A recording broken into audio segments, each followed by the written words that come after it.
To our Jamie Boyum, who's live for us in Smith County as a fire was reported. And Jamie, you're live on the scene for us to kind of give us some more information about what's going on there. So, Jamie, Okay, hold what's on. happening? That's first. There we go. Live. Yeah, I'm out here, County Road 448, right? 448. 23,000 block. And as you can see behind me, there's a fire. I'm out here with the homeowner now, Whitney Christian. Yeah. And she's graciously given me permission to come out here and get some video. So I guess you weren't home at the time, right? No, sir. I was in town. I was getting pizza for my kids for pizza night. We do that every Friday night. And my neighbor called me and he said, I'm sorry, but I was burning brush and I let it get away from me and it's all through your woods, all in your trees, and it's heading for your house. I called the fire department.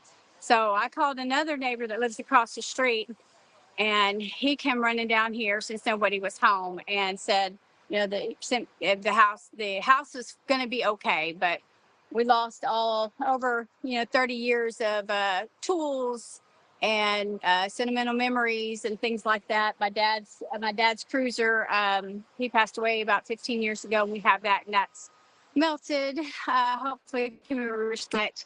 um, you know Thank God everybody's safe. Everyone's alive. Our neighbors from the back called and they come running up. Neighbors from across the highway come running up. So we are surrounded by amazing people here out in East Texas. We're really very thankful for the community support. So, but things can be rebought with time. So, but we've been very fortunate that nobody died, and we're going to be okay. So you can buy things again. Right. But Things can be yeah. replaced. Yeah, you lost your shed. Yeah, well, the tools, and my husband's self-employed, and so we lost all of that. Thankfully, his tractor and truck and everything is gone, but all the tools are all gone. It's how he helps keep his livelihood going. The fire department. I think there was 3 different fire departments that came out here. So they were here within 10 minutes of my neighbor that had accidentally started it. So I guess the neighbor called 911. Yes, the neighbor called 911, and then he called me and he said he was so sorry. He didn't. It spreads so easy out here with all the trees. And there's a lot of fuel Yeah. in this area. Yeah. And I don't know how big it got, but It went down. It went down the hill. We've got 7.5 acres, and so far it's contained on our property. So none of our neighbors in the back that I'm aware of. I think all their things are good. We have fire trucks on all sides surrounding, so I think everybody's going to be okay. I think we're the only ones that lost anything, thankfully. That's that good. That's nobody good. else lost anything. So. Yeah, because I could see driving in on 110, I could see the smoke wave. Yeah. Long ways away. Yeah. And I was very concerned, obviously. But looks like, they got a pretty good handle on it. They're still not out, but they did get bulldozers out here to make a fire alarm. Yeah. Fire break. What they said, they were putting one up around somewhere. Yeah.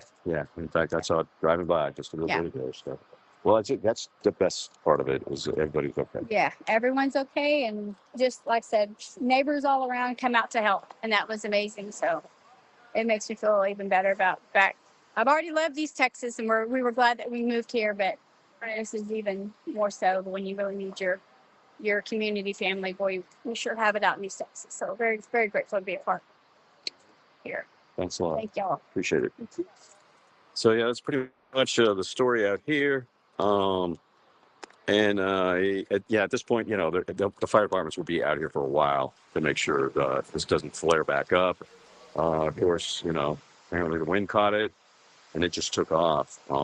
I did drive around outside of this property where I could go and saw that, there was a lot of smoke around.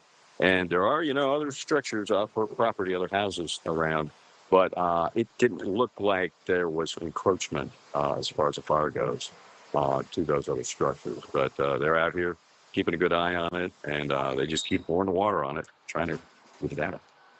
Yeah, Jamie, I see them behind you still working. It looks like they have a big tanker that's literally right behind you, too, as well. How many crews responded to this? Have you seen many crews that were out there so far?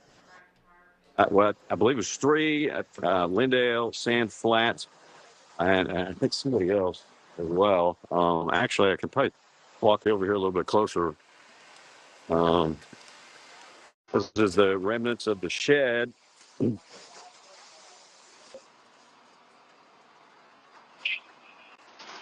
And then, of course, right over here is this motorcycle that she was talking about. She was telling me that her father died a decade ago or so, and her son had just restored this this motorcycle over here.